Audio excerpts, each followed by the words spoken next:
সকালের খাওয়া দাওয়া শেষ করে দুপুরের আয়োজন করলাম।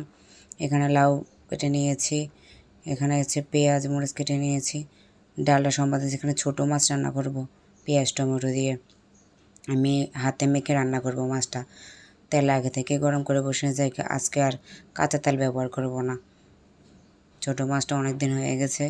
এভাবে ভাজা ভাজা করে তারপর জল দিয়ে দেব। নামানোর রাখান একটু ধনে পাতা দিয়ে দেব। এই যে রেডি হয়ে গেছে।